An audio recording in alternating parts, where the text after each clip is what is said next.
Welcome to another Keelhauled podcast. I'm your host, CaptainLogun, and we've got a lot of Sea of Thieves news to cover today. So tie yourselves to the mast and hold fast. Ahoy there, pirates. I hope you had yourselves a good week and a good weekend. I know I did.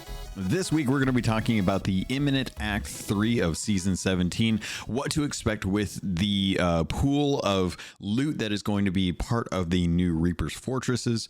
And we're also going to be talking about the Emporium information that came out with the latest video. They are pushing hard for you to be picking up some of that cosmetics that are in the Emporium at a rather steep discount. Just depends on how much you have and the fact that it's not discounted. All that and more in this week's episode of Keelhauled Podcast. But before we get into any of that, I have to thank the patrons. They are the ones that went over to patreon.com/Keelhauled Podcast to support this content that you're listening to right now. And I appreciate them for doing so because it really does help out.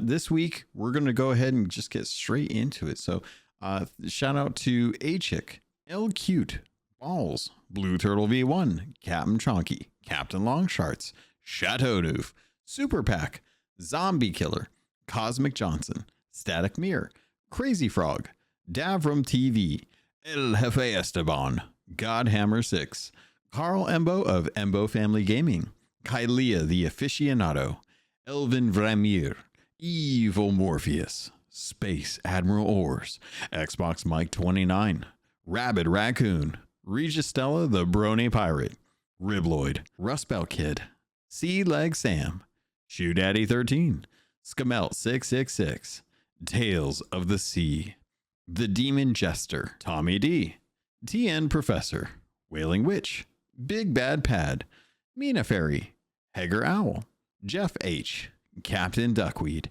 Evil Martha, Peter Miller, Rooski Doo, Thor Von Blitz, Luke Lore the Insipid Ghost, and Zam.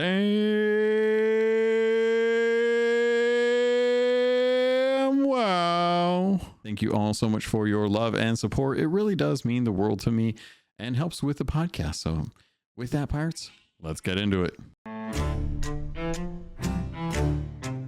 First on today's docket, let's talk about the fact that Act 3 is coming in just a few days on October 16th.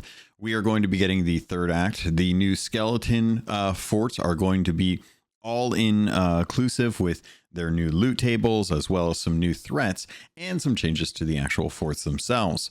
One thing that is kind of unclear so far is if these are replacing standard forts, as I do believe standard forts have a place in the world. I think that they are really good if you are starting out in Sea of Thieves and you want to try and figure out like what to do, how to do a normal fort. Just have a smaller, kind of shorter, maybe even easier experience to be able to offer that. Now, that being said, obviously there are raid voyages and stuff, but those are going to be tied to lock behind. They're locked behind different things that you have to do to be able to get up to those. Now, that may be in itself its own form of progression, but with Act 3, we are going to be getting into the final act of this season for Season 17. And I'd be very curious to kind of hear what a lot of folks think of this, as we are going to be getting into Season 18 in the coming months. And as such, it's going to be a lot different than what we are currently dealing with the smugglers. So what do we expect with Act 3? Well, Act 3 is going to be bringing in Reaper Fortresses. Now, these, as far as I understand, are replacing standard skeleton forts. They're going to be illuminated in the sky with a new cloud, a cloud that has a little hat on and red eyes. And you are going to be able to go there and proceed with a standard attack on the fortress. They are going to be defended by Flameheart's Order of Bone and Blade skeletons. And at certain points during this, there's actually going to be more people coming to the actual fight in the form of the Dark Brethren. They will portal in to the Sea of Thieves from the Sea of the Damned using their ghost ships.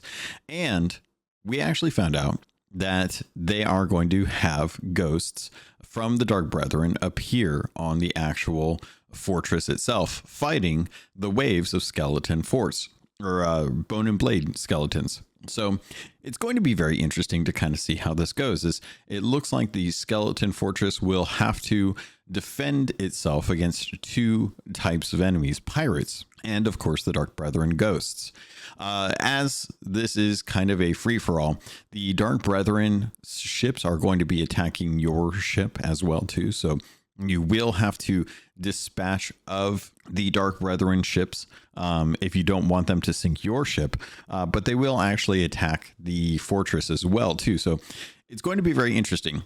As I can tell, this is going to be something that will still maintain the current skeleton lords, which is the mutinous helmsman, the two-faced scoundrel, and I'm blanking on what's her name. Yeah, no, I can't get it. I don't know why that's lost on me. I'm sure I'll probably remember by the end of the episode and then forget to go back and record it. So, but we are going to be dealing with them as the standard skeleton lords, par for the course as far as like skeleton force go. I actually appreciate that aspect of them. Keep them relevant. I like that they're in the game and that they do bring something that is a little bit different than just the normal skeleton captains. There's going to be a lot of changes to the forts in the form of traps. Now, these traps are going to be hit and miss. It's going to really deter people from alliancing at skeleton forts now. These Reaper fortresses are going to allow you to use the flame jets and traps in ways to help kind of cut through some of the waves. And one thing that is a little unclear, and maybe something that I just didn't even pick up on when I was testing this on Insiders, are a new set of weapon stashes on each of the outposts, or not outposts, fortresses.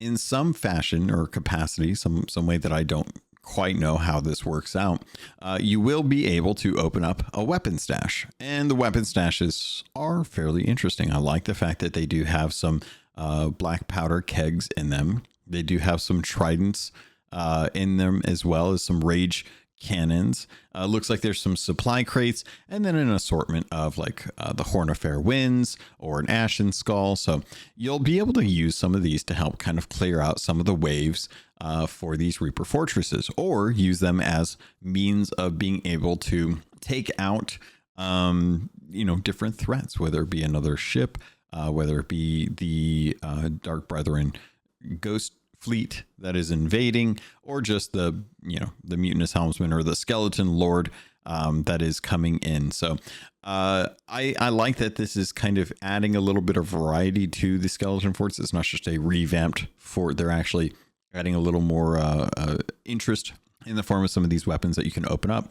I'm assuming they will probably be tied to a key or something that gets dropped from one of the captain waves, and then you can go and actually open it up.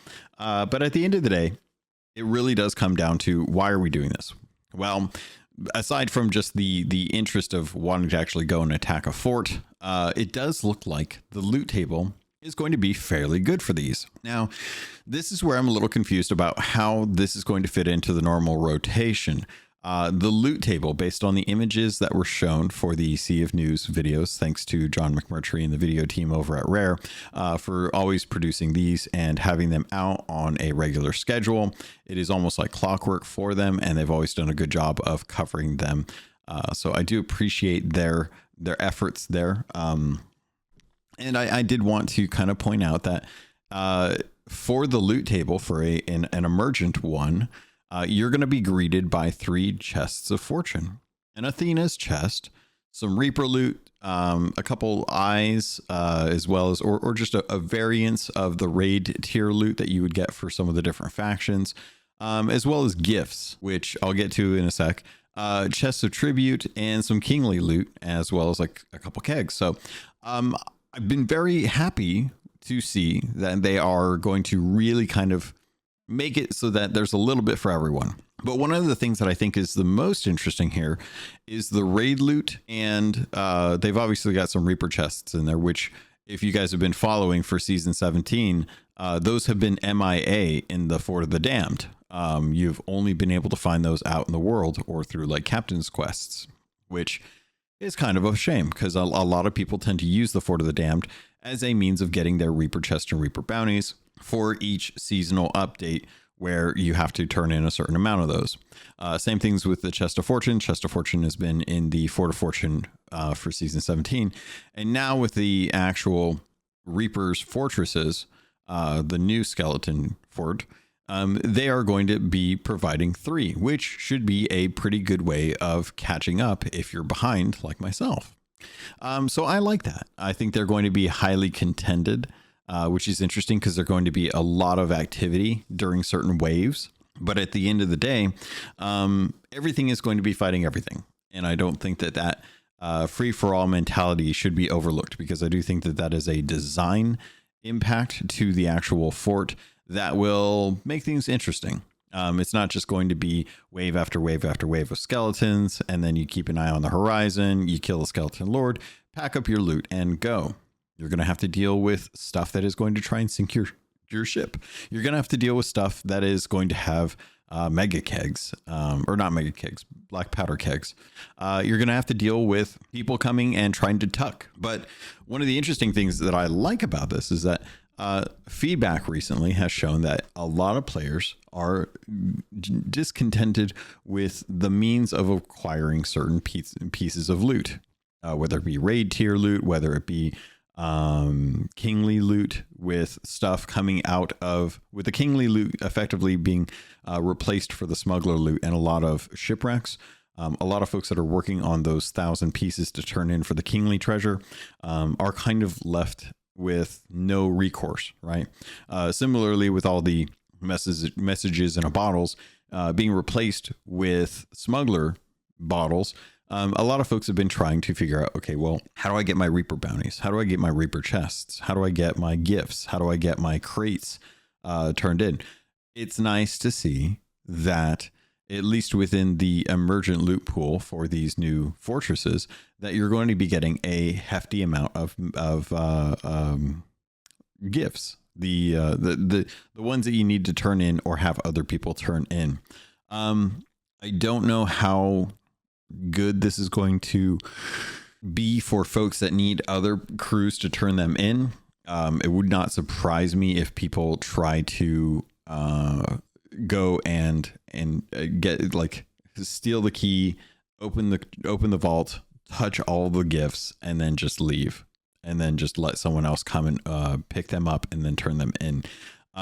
With there being just more in general in the world, I think that it'll be a lot nicer to kind of like leave those and see if people will actually turn them in, because I think at present a lot of folks generally just don't know what they are or where they go or what the point of them is, because they're so infrequent, and we haven't really had a proper Christmas event to really kind of showcase, like, hey, these are the gifts that are in your commendations from forever ago.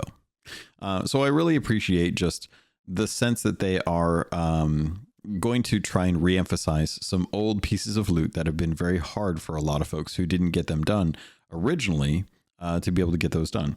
I'm not too fussed about them using those loot tables, or the loot table in the chests, or not the chests, what are they called, in the vaults, to be able to use as catch-up mechanics. Because if it's gifts for someone else, it's coughs for me. If it's coughs for someone else, then it's kingly treasure for another person. You know, there's going to be a diverse amount of loot in there, enough that it should help to serve at least someone who hasn't gotten everything completed. One of the drawbacks to this is that unless you're running Reaper and plan to stop by a smuggler on the way home to Reaper's hideout, you're probably going to have to make multiple trips with this stuff, as a lot of this is going to be stuff that you'll want to turn in for the trade companies at a sovereign's turn-in point if you're a captain ship, or just into the trade companies on their own. You've got the gifts, which are only being able to be turned into the Reaper's hideout, which is kind of a shame. I think that, you know, we really, I feel like I'm playing with stuff. I feel like if we are looking at gifts need to maybe have some of the restrictions on where to turn them in lightened a little bit, just because these are so old when it comes to the intent of where you have to take them in. Originally, the gifts were something that Oh gosh, did it really originate when Stitcher Jim was trying to give gifts to the mysterious stranger who ended up being Wanda with an A from from Golden Sands Outpost, who then turned into the Warsmith, who then like championed the Dark Brethren court. I want to say that was the origination of why you had to turn gifts in there, but I could be wrong. But effectively, gifts have to be turned into the Reapers, which it's weird. I don't know. You're giving a gift to the Reapers, I guess, if you want to work it out in the lore somehow that way. But I do like the fact that these are going to be brought into the fortresses. A lot of folks still need to get these turned in, have no idea how to get them, and this is going to help alleviate that. The 3 Chest of Fortunes is going to help with the catch-up mechanic for a lot of folks who are just getting into the game and look at that insurmountable amount of Chest of Fortunes that you have to turn in and think, I only have Fort of Fortunes to really dive to be able to go after these, and if it's contested or I lose, then I've wasted that time. I have no opportunity to get another one unless I try to come back. But if I'm not good enough, then I have to try and dive for another one where it's going to be easier game or uncontested. It's kind of a shame. It's a tough thing to navigate with the Chest of Fortunes. But with these, they are going to be highly contested, but they are also going to be a good way for you to catch up. So plan accordingly.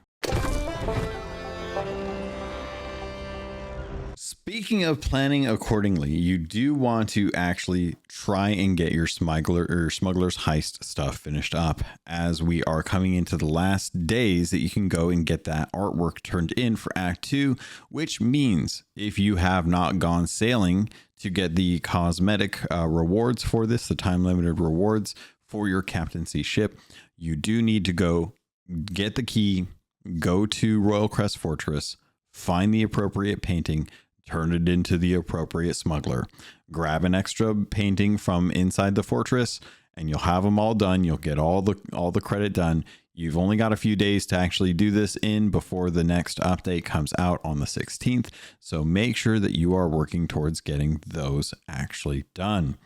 Outside of that, there's really not a whole lot going on until this update. So hopefully you guys have been paying attention. I did want to point out too, again, that they did extend the rare rewards for the hat. So that is still something that you can still go do. You do have to do the searches for each day on laptop or desktop, as well as mobile for the Bing searches. You do have to play the game and click into the actual ticket. You can just skip that, go and actually buy ancient coin with points, Microsoft reward points, and then use that towards your claim for the actual hat. Outside of that, I'm trying to think if there's anything else that is coming up towards the end. Double check your ledgers actually while we're talking about it. This is kind of like close towards the middle of the month, which means you may want to take a look at your Hunter's Call ledger. Yeah, ledger. I was going to say legendary, but that wouldn't make sense. But it is your ledger. So take a look at your ledgers. Make sure you guys are taking care to make sure that you bump it up a little bit. Or what you could do is actually just wait towards the end of the month, as we are getting the return of Ghoul and Glory. This is something that I talked about last week. But as a reminder, I just want to make sure that you all know that you should go out and make sure that you are looking to get that knocked out. One of the things that is going to be coming back that wasn't on the Sea of Thieves news update for the month is actually going to be the return of the Style of Thieves. This is going to be the season 17 theme. There's going to be 4 themes, and it's going to start opening on October 20th, and it's going to go through to the 23rd. The themes are going to be detective, ridiculous, cosplay, and ghoulish. And this is for the finery gloves. They're the blue glove, funny blue gloves. And just a reminder too, this isn't like a Sea of Thieves shot one. This is purely just dressing up to represent each theme. In clothing, once you have your outfit, take as plain and clean of a photo as you possibly can using an emote that shows off all of your clothing in each portion of it. Take that and post it to social media, making sure that you tag Rare as well, or tag Sea of Thieves with the hashtag Style of Thieves. Make sure that you guys are getting that started up on the 20th of October. That will be going to the 23rd. So each theme's entries will have 24 hours, at which point that theme will then close and the next one will open up. So they did want to say that the entries look like this as far as the dates go: detective, ridiculous, cosplay, and ghoulish, in that order. The entry date for detective is going to be October 20th. Ridiculous, which is your silly side, is going to start on the 21st. Cosplay is going to be the 22nd. And then ghoulish is going to be the 23rd. If you are seeking out those gloves, just make sure that you are paying attention to what costume you want to do, and then look for that theme, and then make sure that you wait until the specific day to be able to do that. A quick little addendum to this, as we have had a change in the insider program, because there is no NDA on the insider program and you are allowed to take photos and publish video and photos from the insider program. They did want to reiterate that this is only going to be made available for use on the retail version of Sea of Thieves. Anything on the insider build is not going to be valid. You're not going to be able to use anything that hasn't been released to everyone yet, because not everyone is going to be signed up for the insider program. Not that there's really anything that you have to do for that, but it is an extra step that a lot of people may or may not want to do. So for the sake of being fair, they're only going to take shots of costumes or outfits from the retail version of this. All right. Oh, reminders. These are going to be little reminders, stuff I've talked about, but just want to make sure you're reminded about it. Twitch drops Friday, October 17th through Friday, October 24th. That is this week. Make sure that you're getting on to Twitch and watching your favorite partner to get these cosmetics. That way you can get the stuff that will probably make its return in the future, but better safe than sorry in this case. Also, there is going to be a sale on the Pirate Emporium for Halloween stuff. And then of course, Ghoul and Glory weekend is going to be kicking up. That is going to start on Halloween and go through November 3rd. Why they are doing this on Halloween really is just a testament to see how many nerds out there are true gamers. Want kids to go out and get Halloween? Tough. Not on this Friday night, not on this weekend. Dad's got a sale and he's got to make money on Sea of Thieves. So hopefully there is a non-gamer parent out there who can take the kiddies out for kids or for candy. I am decked out. I have got my my place as decorated as I can for the time being. I got little ghosties out front that are all lit up. I got a door decoration. I've got some spooky skeleton stuff. I got bats on the wall. I've got cobwebs. I'm ready for Halloween. I'm happy. I'm eating my Halloween Oreos from time to time. It's going to be a good year. I want to go get a pumpkin and actually carve it, but I haven't gotten around to go do that yet.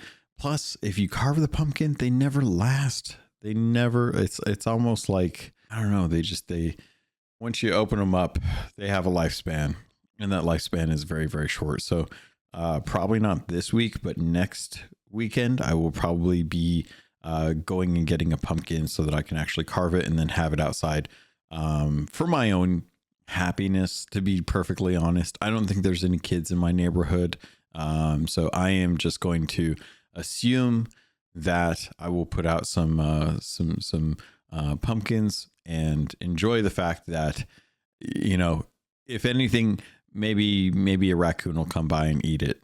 Who knows? But anyway, that's what's going on as far as dates go. One thing that John did talk about in the video, that, you know, we always kind of see these kind of things happen, but Rare's putting a pretty strong emphasis on the Emporium.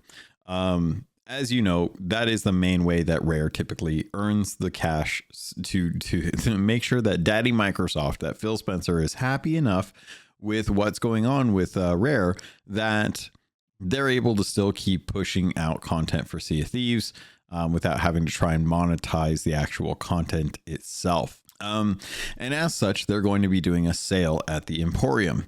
Now, the Emporium sale starts at about 1:30 and goes all the way to, let's see, what is this? I got to turn the captions off so I can actually see what the timestamp is here. About 3 minutes.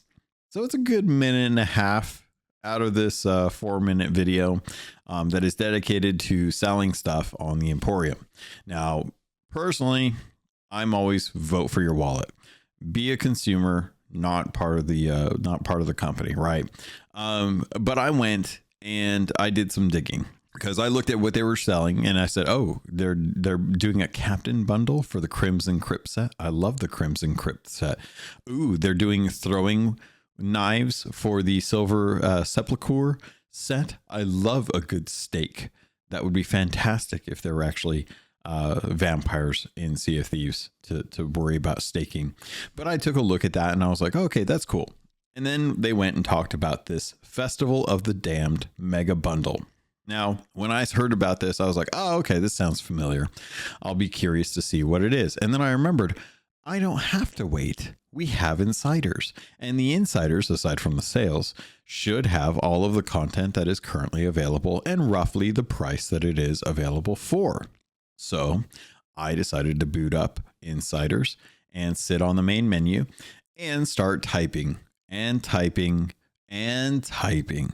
And let me tell you, there are 18 pages of 8 items per page that are on this bundle, which if you work out how many items that is, you're looking at a bundle that has 144 items. And you may be wondering, okay, well, how much is this bundle going to be and what is in it? So I figured, why not break down this mega bundle? First off, how much is it? Well, it is 9,999 gold, or ancient coins, I should say. And you may be thinking, okay, well, what does that translate into for cost? So this is all going to be USD. So I do apologize because United States dollars is the easiest way I have to be able to grab these numbers to be able to help you out with. It will depend on your territory, your region, and what the conversion is there. But just know that the bundle itself is going to be 9,999 ancient coin, which for America is going to break down to roughly about 85, 86 bucks. So if you're just buying ancient coins in the store, right? You're not like earning it through ancient skeletons in the world, and you're just looking to buy it. The highest amount of ancient coin I could find on the store currently that you could buy is 4,250 ancient coin, and that's about 35 bucks. So 2 of those are going to give you about 8,500 ancient coin. Well, you're still short about 1,500 ancient coin. So how do you get that? You're probably going to have to spend 10 bucks for 1,000 and enough to be able to get you over the other 500, which the best bet there is probably going to be the 550 ancient coins for $6, which will get you about 10,050 ancient coin, or about 51 ancient coin more than what you actually need. And that's where that whole $85.96 comes in from. And you might be thinking, that is a lot of money for a bundle. I really like, that is a lot. So I went in and I took a look at the bundle, and some of this stuff was on sale on Insiders. Some of it wasn't. And it's hard to really know like how much of these are going to be on sale during the actual Emporium sale, how many of them won't. But taking the value that I have right now in Insiders, I went through and broke down everything. And there's a lot. There are 7 pets. Actually, no, let me take this back because I updated my list. So there are, let's see, 5, let's see. So there are 8 pets in this that come out to about a little over 5,000 ancient coin. You have emotes. There are currently 3, 8. So there are, let me see, 21, 20, 24 emotes that are going to be in this. There is the Graveyard Gladiator ship set, as well as the pets from that, which I actually forgot that those pets are actually separate from the other pets that are available. So there's the Graveyard Gladiator cannons, flare wheel, well, the whole figure set, basically. Actually, I'm trying to think of what is a good way for me to kind of explain this. So needless to say, there are at least 24 emotes. There is, I'm going to say 12 pets. I'm taking a look right now to see if there's any other pets that are included in the sets that I typed out. Okay, so it doesn't look like it. So 12 pets, 24 emotes. There's the Gladiator Graveyard ship set, costume, drum, and basic weapons. There is the Soul Flame ship set that also comes with the face paint bundle. There is the Silver Sepulchre ship set, along with the gloves, lantern, basic weapons, and extended weapons, which is like the double barrel pistol and the throwing knives, hat and jacket. There's the Bleak Heart Banshee ship set. There's the costume, as well as the tankard, and then the base weapons for that. The Jack-o'-looter ship set, the costume, the basic weapons, and the lantern, which is the new kind of it's the new pumpkin lantern, which is actually cool. And then the Crimson Crypt ship set with the tankard, the basic weapons, and the double barrel pistol, grapple, throwing knives, and blowpipe, as well as the Crimson Crypt costume. So there are the Crimson Crypt Jack-o'-lantern, Bleak Heart, Silver Spelunker, Soul Flame, and Graveyard Gladiator ship sets for sure. So that's 6 ship sets, 12 pets, 24 emotes, and a handful of cosmetics and weapon bundles associated with each of those. So I went through, broke all of this down based on its cost, and I added up all of the ancient coin that was in there and came out to about roughly 44,304 ancient coin. Now the values may change. I might have missed something, so just bear with me. This is a rough estimate, but you're looking at roughly $365 worth of stuff in this mega bundle compared to the $85 it'll cost you to actually buy it. So what is the real boon here? The boon here is going to be for folks that want a ton of cosmetics that they don't already own and are willing to spend less than a third of the cost to actually get these. Like, I would actually say that this is, let's see, it's probably close to a fourth of the cost. I think I'm trying to rough the math in my head, but it's too hard to really justify trying to do that. Plus I'll get it wrong anyway.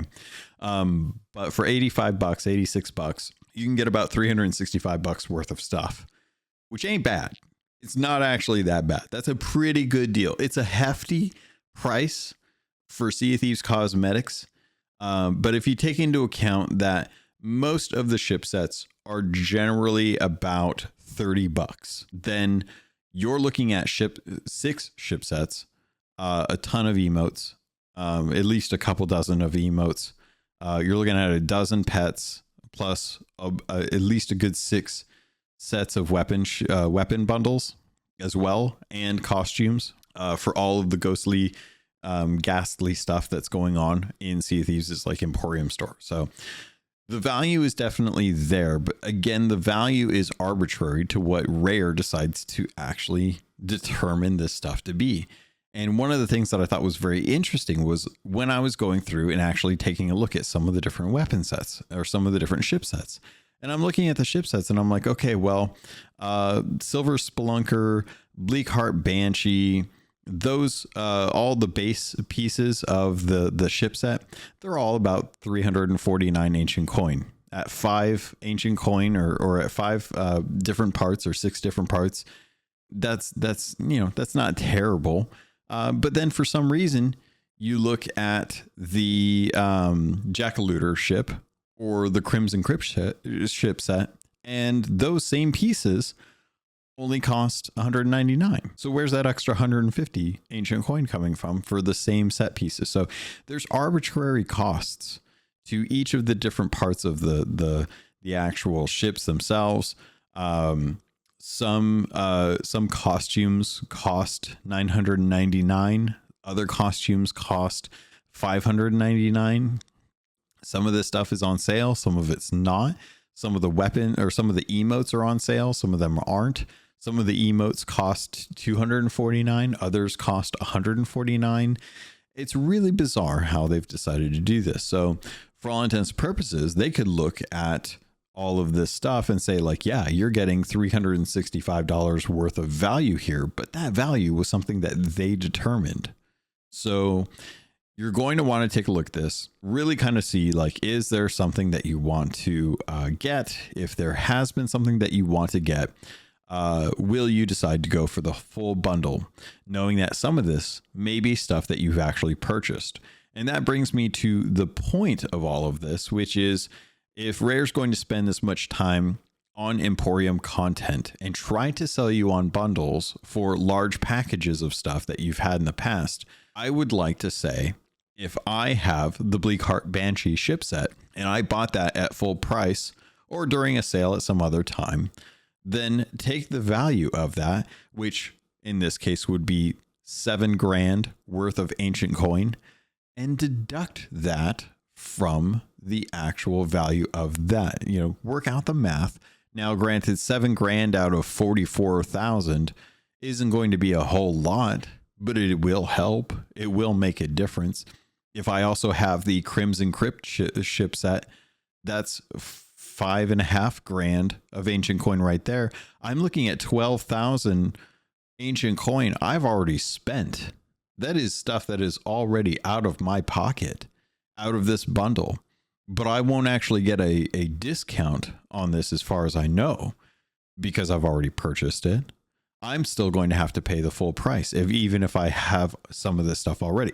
And it's something that I've seen Rare do in the past, that they have not discounted ship sets if you've earned part of it or purchased part of it, and then they want to sell a bundle that, if you look at the bundle, even if you were to add up the cost of each individual arbitrary number for the stuff that they added, would still be more than if you just bought the bundle, but you aren't getting any value return on the bundle for stuff you've already purchased.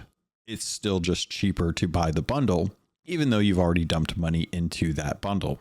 So say like a ship set comes out and you buy it right away, and it has the hull and the sails and the figurehead and the flag. And that was all it was to start with. And then they came out with an extended bundle that included the cannons, the capstan, the wheel, and the cannon flare. I'm trying to think if there's anything else. I don't think we do anything. That bundle, more than likely, is going to cost a certain amount. And the individual pieces of that set may be set at the $249 cost, at which point you're looking, or the $199 cost, at which point you're looking at a fairly hefty sum. And that hefty sum may still be more than if you were to buy the bundle and actually get those packages, but you don't get discounted the value of what you've already purchased. And that's something that's always kind of like rubbed me the wrong way. If I've invested early into the ecosystem, if I've invested money into the Emporium, and there is a bundle that comes out, anything that I've purchased, the value of those is deducted from the cost. It should be, at least. Other games do this. It's not like anything that's brand new. This isn't a new concept, but it is definitely something that I appreciate. So it's one of those things that, yes, if you spend the $86 to buy this mega bundle, is the value in there? Yeah, definitely. It's definitely in there compared to buying all of this stuff separately. But do you need all of this stuff? Or do you maybe just need 1 or 2 ship sets? So take a look at the sale that they have that's going to be going on. Again, that's going to kick up on Halloween, and see if there's something that you want that maybe you can get without having to buy the mega bundle. And as always, just kind of be cautious, because these are always kind of things that will come on sale at some point in the future. Rare has been known to put a lot of this stuff on sale during certain times. So it's not the last time that these things will ever get discounted, because it's added value for the future. Regardless, it's evergreen content. But definitely take a look and see, maybe there is something that you want that you can pick up for less as a result of the Emporium sale, that is.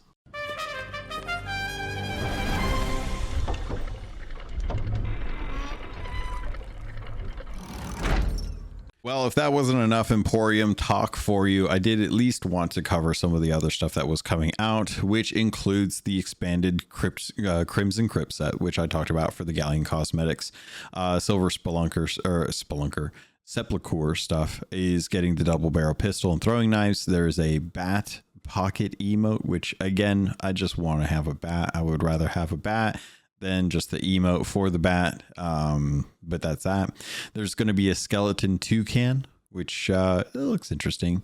But then they're going to be bringing in a brand new Dr. Jekyll and Mr. Hyde-esque set as far as a theme goes. They're calling it the new Alter Ego ship collection. It does have a costume with built-in emotes, as well as alter ego weapons and a concertina, which, after taking a look at the Emporium bundle, it is very clear that they have a kind of a rubric that they look at when building out Emporium content. There's a ship set, there's a costume, there's a weapon set, and then one piece of equipment that they can toss in as well too. I'm looking at, say, like what would be a good example here? The Jackal-Looter set. It's the normal ship set. It's the normal costume. They've got the main kind of weapons that you would use, the OG weapons, and then a lantern. And they're doing something very similar with this. The new Alter Ego ship collection does look cool. It's the first time that we've actually seen a two-tone ship where there is a light side and a dark side to it, and it's actually split down the middle of the ship along the keel, which, if you don't know what the keel is, go take a look. You're listening to a podcast called Keelhauled. Good to know what that is on a boat or ship. And the costume, very interesting. Kind of makes you look like you're half dead and half alive. I appreciate the look of that. With it being a costume, you're not going to be able to effectively wear anything else with this. The costume will just be a full skin that covers head to toe. But I did like what they did with it. It does look cool. As well as the alter ego weapons and concertina, kind of 50-50 split. Reminds me of Two-Face from the Batman series, if you're familiar. Whatever iteration you decide is your Two-Face, but that is very much what this looks like. And I think they did a pretty good job with it. But again, it's Emporium content. It's not a reward that you can get in Sea of Thieves for doing something during this event. What you can actually get in this event that is going to be part of the rewards is actually kind of cool. And that's the Dark Brethren Ghost, the Dark Brethren Maidens ship set that is going to be coming out. I'm actually really, really happy with the way it looks. The Brethren's Masquerade ship set is going to be very much the Dark Brethren with the masks as the figurehead. They have masks on the back of the the back of the cannons. The capstan has an anchor ball kind of attached to the top of it, which, considering the background of the Warsmith and the Dark Brethren court, very fitting that they put an anchor ball into the actual helm of that, or into the actual cosmetics for that. I actually want to take a look at the ship set and see if they actually show an image of the what's it called, the actual helm, because I think if they did the helm, it would be funny if the helm itself actually happened to have the helm ball in that as well too. I'm trying to scrub through this video real quick and see. Here we go. So lots of candles, which I love. The anchor ball resting on the top of the capstan. They've got chains and masks everywhere. They don't show the helm, unfortunately, which is a real shame, because I would love to know if that baby had a helm ball in the actual helm itself too. That would be fantastic. But good rewards if you complete all of the things in Act 3. The commendations for this will carry over, as this is going to be a permanent change to Sea of Thieves. So I don't know that this is anything that you will have to worry about so much as far as missing out. You should be able to get this stuff done. The rewards for completing it within Act 3 are tied to captaincy items, and you're going to have the opportunity to earn a flag, which looks like the Order of Bone and Blade flag. That's my guess, because it has an hourglass with like a femur stabbing through the hourglass. But then there's also like a little ghost ship trinket, which, you know, we have little ship trinkets and stuff, but it's a little ghost one and it's cute and I like it. And I will most likely probably work towards getting that as well.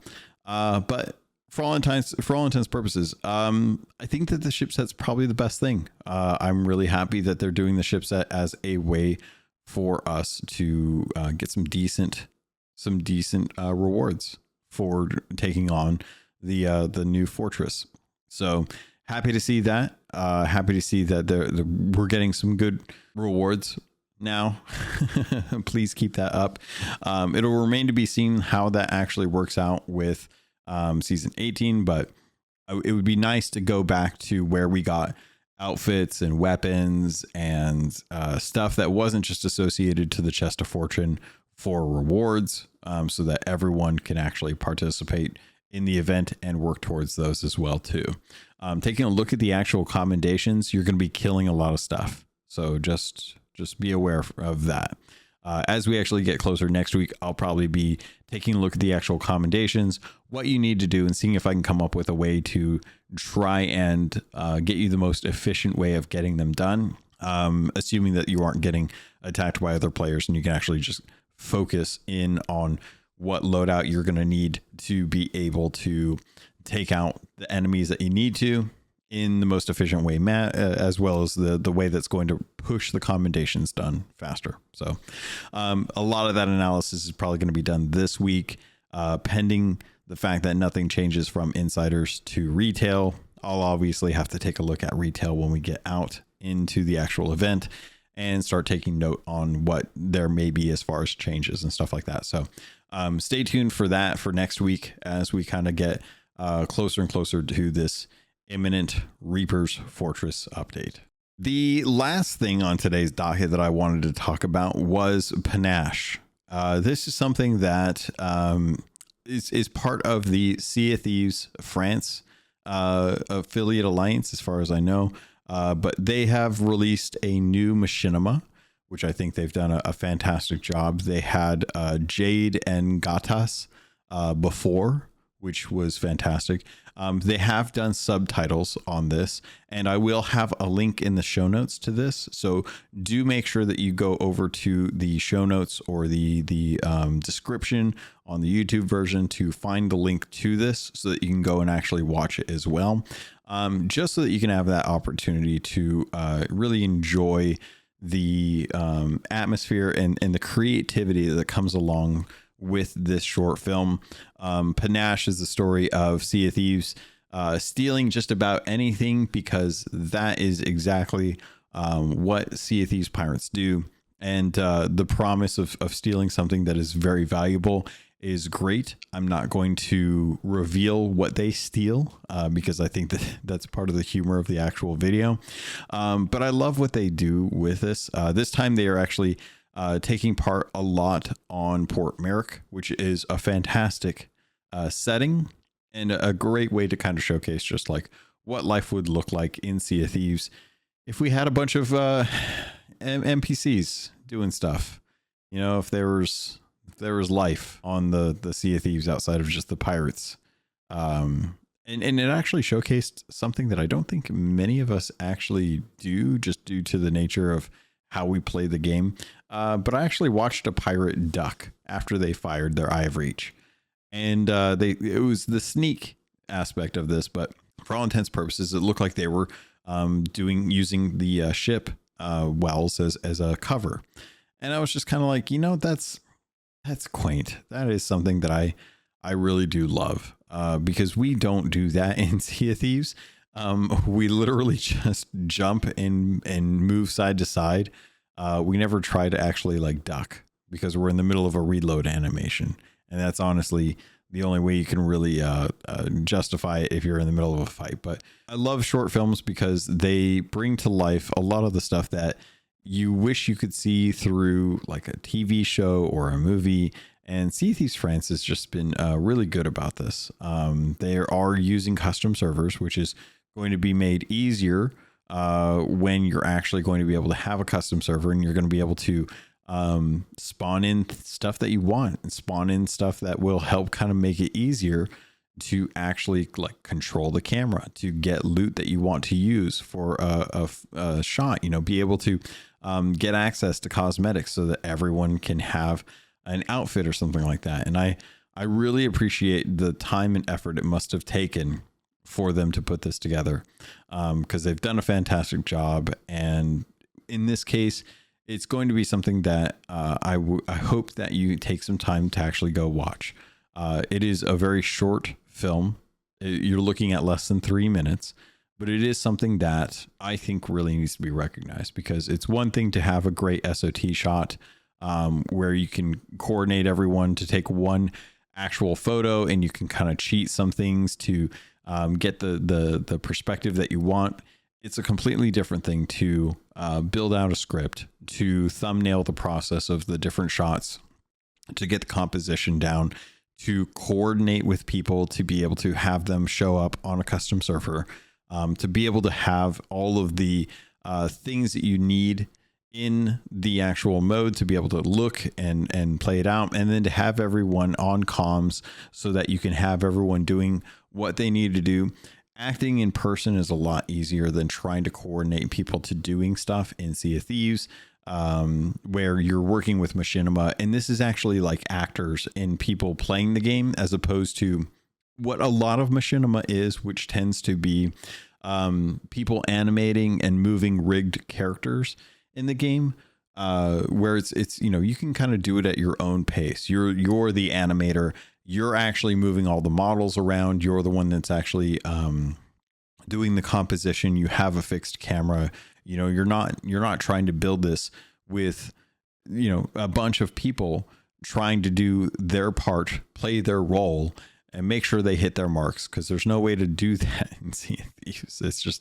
It's a very difficult thing to do on machinima when everyone is actually an actor in the world, and it's not just models that you're moving on your own. And that takes a lot of planning, a lot of coordination. And that's why I wanted to give some props to Sea of Thieves France, because as much as they tend to be some of the most angry people on Sea of Thieves, who truly are like intent on revenge for the simplest thing of sinking someone else's ship. It's not even a big deal to lose your ship. So I don't know why they're so bitter about it most of the time, but I definitely think that them putting this together really does showcase just how much love and care goes into people who enjoy the machinima, the creation aspect to Sea of Thieves in general. And I'm looking forward to when custom servers come around so that stuff like this can be more accessible to other players who want to be able to do this kind of thing,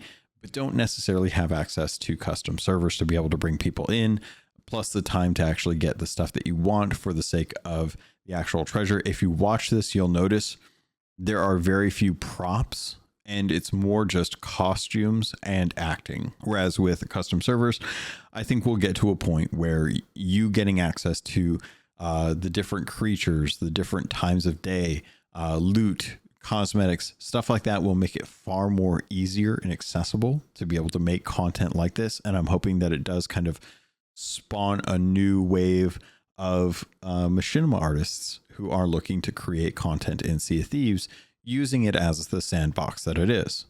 So really loved it. Thought it was awesome. Had a really good time watching it, even though it was only, a few minutes. I watched it a couple times, and each time I watched it, I noticed like little details in it that folks, if they just watched it one time, might overlook or not notice. And I thought that was really great.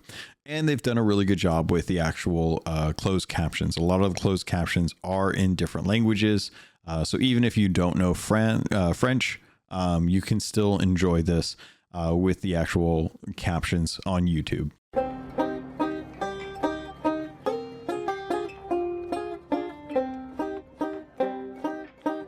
All right, pirates, that is going to do it for this episode of the Keelhauled podcast. I hope you've enjoyed it. I know that I spent a decent amount of time talking about the Emporium. I did get some really good suggestions and some comments from last week's episode, talking specifically about the rise in cost of Game Pass.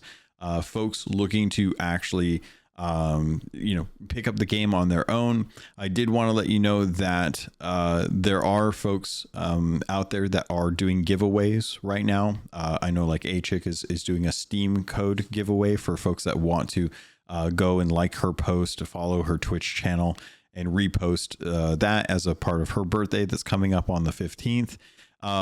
So there's going to be ways for you to actually get to play Sea of Thieves and actually get the game if you're not looking to actually jump into Game Pass anymore because of the cost. I had a really good suggestion. I'm actually going to go dig up the ideas from Beatinator. Beatinator wrote on the Tavern Talk channel in the Keelhauled podcast that there was 2 ideas that he liked for Sea of Thieves. One for Halloween, where random islands each 36 hours are quote unquote converted to have a cursed graveyard aesthetic that's gloomy, ground is all blighted, and the lantern skeletons pop up regularly and roam the graveyard. You get a voyage to hunt them, kill them, and loot the graves for the Smugglers League. Possibility of a rare boss popping, which is a normal skeleton lord, but with a jack-o'-lantern on its head. And a lot of ideas of like skeletons with jack-o'-lanterns on their heads kind of came out of a lot of the discussion as well. The other idea was for Christmas or /winter, where outposts become snow covered. There's Christmas lights strung all around the outpost. Bodies of water on any outpost become icy and slippery.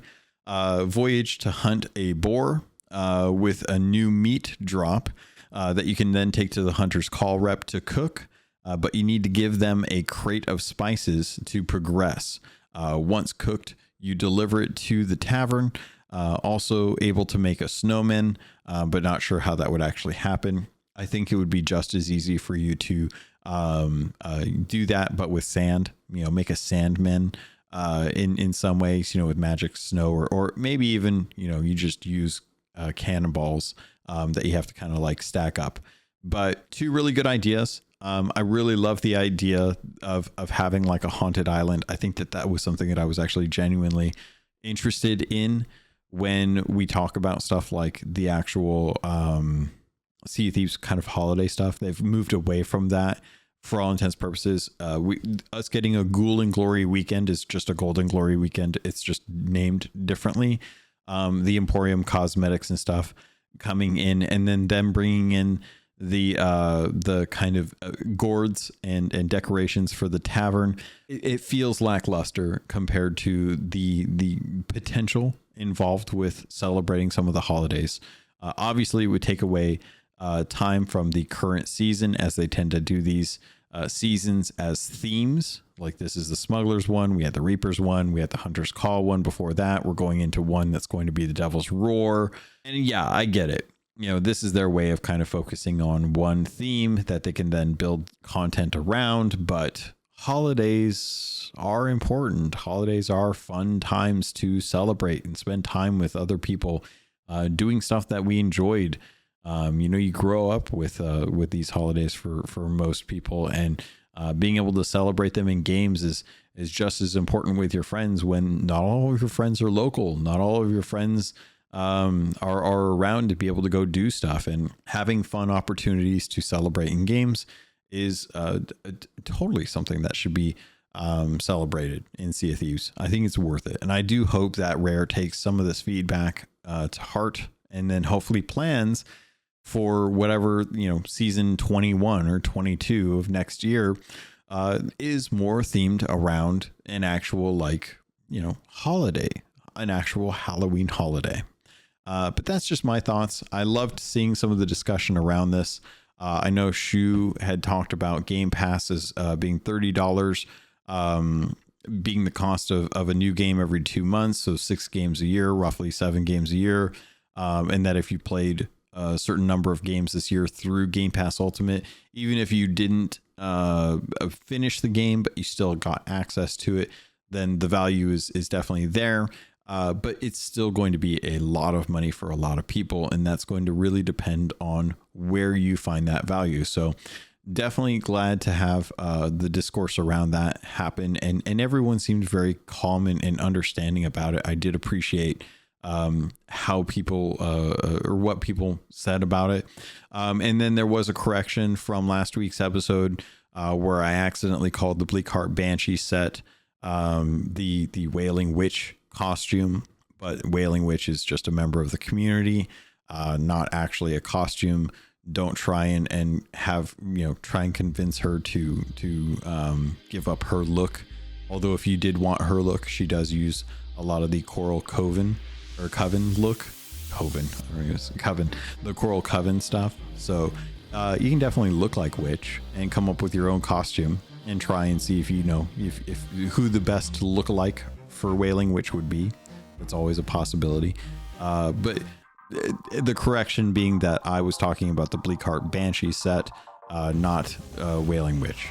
So I did really appreciate all the feedback that I got from last week's episode. You guys really made my week. So thank you for that.